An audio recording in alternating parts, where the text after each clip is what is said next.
Gursta cuasaí sníos OMP agus fáiltí roihisteach go dtí leabhar-mheas agus na leabhar se níos mána ceann amháin beag an dá leabhar seo á meas againn an tacht an seo. Páirteáin na nórdóg orga le Tintin agus ceann eile ó Tintin tudóga na bharrána agus sé Gabriel Rosenstock an máiste aistriúir an bookmór ó thaobh na aistriúcháin litrithe agus na aistriúcháin sportúla, spéisiúla, granúra. Seo dhá leabhar eile a d'fhoilsigh Dalen Éireann comhlacht siadm gur fochamhlacht a chud comhlacht a thugans an Ratan Beag agus tá siad le mulla go mór mar tá siad ag aistriú Tintin agus Asterix agus Nicholas Beag agus Agathan Sachs agus scata eile inis. Agus dó go cín eile amachchan seo ach tá siad seo go háling, tá na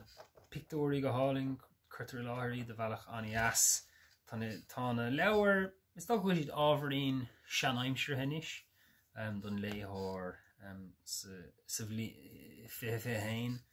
de chuirdí áirithe iontu nach bhfuil có spríúil beidir ó thaobh i léthóireachta agus aní cheann sa go siad seo léite goibh sa bhéirlinn ó sa Brancís Cheana. Mar sin féin, tá Gabriel Rosenstock tar éis saoil as an nua a thabhairt dos na leabhar seo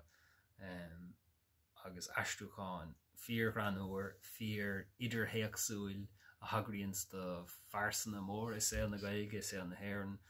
jocanna imirtas focail tagartí de leabhar, de Éireann agus lán áradí eile agus sin go nóiríonn thar cían leis na leabhar seo aistriú ar bhealach rí-spéisiúil agus rí-sportúil. Sin go raibh na leabhar seo i measc na Gaeilge leabhar a tháinig amach ó thinne le tá beidir 8 nó 10 eile an is dóilm agus glór eile le Asterix ach an dá cheann seo tá siad a raibh ar fad Tintin in Gaeilge le Dalen Éireann agus Asterix fáilte acu sin freisin ach mullam go mór iad seo a léamh. Rud eile is cuioine iad seo a léamh a Brancís nach raibh ach fíor bheagán a gom.